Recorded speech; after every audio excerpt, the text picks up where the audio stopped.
Écoute Clément, merci beaucoup déjà de répondre à notre interview. Alors 2016, c'est les débuts du groupe. C'est ça.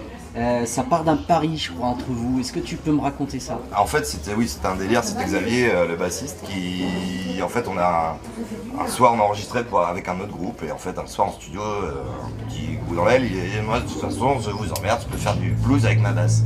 Je dis, bah vas-y, on le fait. Et donc, du coup, voilà, on s'est dit, voilà, on est parti sur un délire. On savait pas où ça nous mènerait, on savait pas si ça nous mènerait quelque part déjà, et on a fait les premières répètes, on s'est bien marré, et du coup, les premiers concerts enchaînés, et voilà, 2 albums, on se marre. Alors justement, ce son de basse, c'est quand même une des caractéristiques du groupe. Comment il l'obtient, Xavier, en fait? Alors, en fait, il a 2 amplis. Donc, il a un ampli qui va être plus sur des sons de basse, vraiment, on va dire traditionnels, et un autre ampli qui va être plus sur des sons de guitare, en fait. Du coup, après, il a 2 chemins de pédale, où derrière, il met ses fuzz, ses effets, c'est tout son bazar, et en fait, il fait un mix avec tout ça, justement, pour avoir ce gros son, et en même temps, rattraper un peu de la hauteur grâce à, justement, cette espèce d'ampli guitare. D'accord. Alors toi, au niveau de la voix, quand on écoute l'album, tu as une voix très caverneuse, Ouais. et tu dis, je crois, j'ai lu ça quelque part, tu dis j'ai essayé de faire une voix moins punk et plus lyrique. Alors ça veut dire quoi, plus lyrique? Je sais pas qui a écrit ça, mais peut-être il y a un morceau où je fais des essais, mais non, après, non, en fait, effectivement par rapport au premier album qui est un album live, où du coup on était vachement en énergie et très rapide en fait, et du coup c'était compliqué pour moi aussi de poser ma voix en fait, et justement dans le deuxième l'idée c'était de réussir à jouer un peu plus avec en fait, contrairement au premier où ça allait direct, voilà, à brailler, et puis, là du coup l'idée c'était de travailler un peu plus là-dessus quoi. D'accord. Des possibilités. Alors il y a sur scène, je ne sais pas dans quelle config vous allez jouer là, à Binic, vous allez être 4. Ça sera 4. 4, voilà, donc il y a Pierrot et Joachim. Et Joachim. Ouais. Joachim. Ouais. C'est quoi les apports des 2 autres? Donc du coup c'est justement pour les plus grandes scènes ou... Alors en fait, effectivement Buck c'est un duo et ça restera un duo. Sur l'album c'est un duo, même si justement Joke et Pierrot interviennent déjà sur quelques morceaux sur le disque.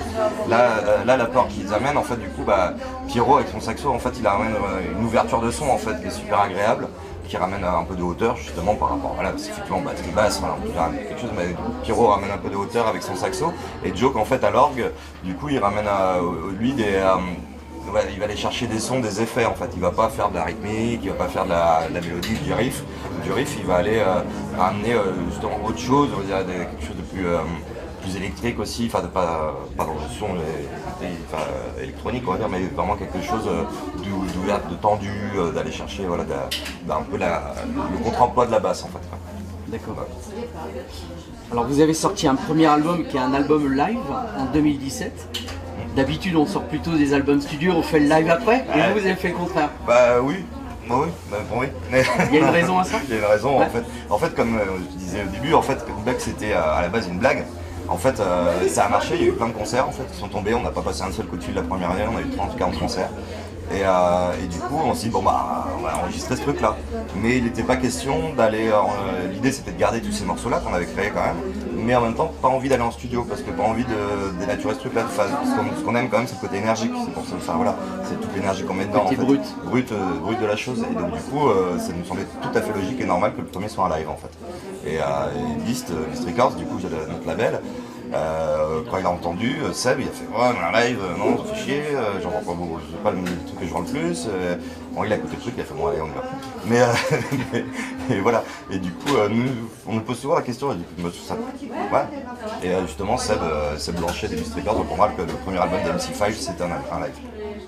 Okay, bonne référence. Voilà, après on rigole pas. Voilà, justement, après, on parle de référence, tu parles de MC5, quelles influences vous revendiquez dans le groupe? Après on revendique pas, après on sait qu'on écoute Gunderman, Nick Cave and the Bad Seeds, on écoute Motorhead, notamment sur son basse, Xavier est un grand fan devant l'éternel, devant l'éternel à l'EMI. Il y a, voilà, qu'est-ce qu'il y aura d'autre, il y a Tom Waits éventuellement, après voilà, toute la clip Beast aussi, tout ce qu'on peut entendre pendant un festival, voilà. Au niveau du songwriting, de l'écriture, que racontent vos chansons? C'est plutôt assez dark il me semble. J'écoutais par exemple My Murder, ouais. J'imaginais en fermant les yeux un serial killer qui est en train de faire souffrir sa proie avant de la trucider. Justement, c'est l'inverse. C'est l'inverse. En fait, My Murder, c'est l'histoire d'un tueur à gages en fait, qui se fait buter, mais connement. Mon meurtre, très loin d'être parfait, My Murder, c'est femme perfect, vraiment.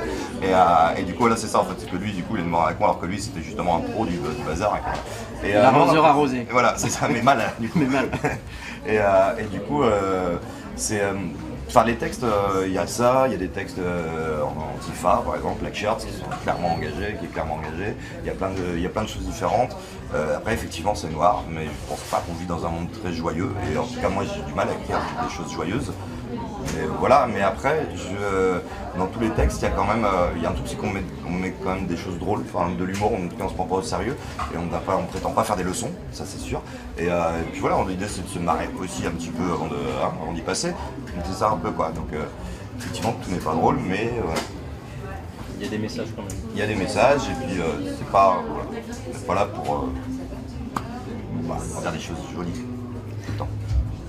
Alors 2019 a été quand même une année importante, me semble-t-il, pour vous. Il y a la résidence à la Citrouille, Ouais. il y a le deuxième LP, il y a Beast Records qui vous signe, avec la Nef des Fous, je crois, en coprod.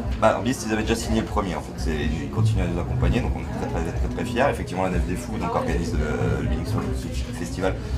Du coup, on coproduit l'album aussi, ils ont voulu participer, ce qui a été une surprise d'ailleurs, parce que c'est même pas une demande de notre part, c'est eux qui ont insisté pour. Nous, on l'a accepté volontiers, on est très fiers et très contents de cette coproduction. Et effectivement, voilà, le deuxième LP marche bien, il y en a même plus d'ailleurs, normalement, il est épuisé. Voilà, peut-être qu'il en reste dans des Fnac, dans des disquaires par-ci par-là, mais le distributeur n'en a plus. Beast Records n'en a plus, il va en rester 4 sur le festival. Et nous, il nous en reste 4 qu'on va mettre au merchandising demain, donc voilà. Donc on est très contents, ça se passe très bien, on a des super dates, on travaille avec des gens super.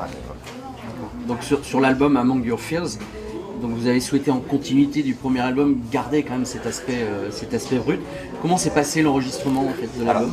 Justement comme le premier, on s'était dit ce sera un live, ce sera pas un studio parce qu'on veut pas on veut pas aller faire de l'arrangement sur les morceaux qu'on avait déjà sur live, on trouvait que voilà, on voulait ça. Et du coup le deuxième on s'est dit pareil, du coup faut pas non plus qu'on travaille dessus pendant des mois et des mois parce que sinon on va se retrouver à étirer les morceaux, à vouloir ajuster des instruments, à vouloir machin. Donc en fait on s'est mis un peu une contrainte, c'est-à-dire qu'on a enregistré entre le moment où on a créé les morceaux et le moment où on a fini d'enregistrer, il y a eu 3 mois. À la fin du mix, entre le début et le mix, il y a eu 3 mois. C'était relativement court. Et on a fait ça à la maison. C'est plaisant parce qu'on peut se permettre de le faire. Et donc, du coup, il y a des choses, par exemple, qu'on a enregistrées au moment de la création, qu'on a gardé dans les mix finaux. On n'a pas réenregistré des trucs dans un studio. Voilà. Mais voilà, on s'était mis cette contrainte de temps aussi pour garder le côté brut en fait et spontané. Pour pas dénaturer ce que vous aviez fait précédemment. Parce qu'on veut garder cette énergie et cette spontanéité en fait. D'accord. Alors c'est quoi la suite maintenant pour vous? Je crois qu'il y a un concert là à venir le 30 à Quimper. Ouais. Et ensuite alors, une tournée on aimerait bien, après, comme l'album est sorti en mai, en fait là on est à la fin quasi, là, il y a le 15 août on a une date, il y a le 29 et le 30, il y en a une date le 6 septembre au festival de l'Enlève, qui est pas très loin d'ici d'ailleurs. Et après on est en train de voir, notre tourneur travaille dessus, il y a des smacks qui accrochent, il y a des choses qui se passent, voilà, des petits dans le sud, il y a des trucs, pas mal de chances de vous voir quand même tourner aussi espère, en province, un peu partout. Ouais. Oui, après, l'album est sorti tard, il est sorti en mai, donc c'est compliqué de monter la tournée, de rentrer dans ces conditions-là, mais ça arrive, normalement. Très bien. Avant de te quitter, dernière question, qu'est-ce que Lost for Live, donc notre webzine, peut te souhaiter, ou peut vous souhaiter pour la suite? Plein de concerts. Voilà. Et puis voilà, le truc aussi, c'est qu'on va commencer à travailler sur le 3e album, et puis plein de réussites pour tout. Et puis se marrer surtout. Ouais, c'est important. Oui. C'est surtout ça. Écoute, merci à toi, Clément. Merci à vous. Du temps passé.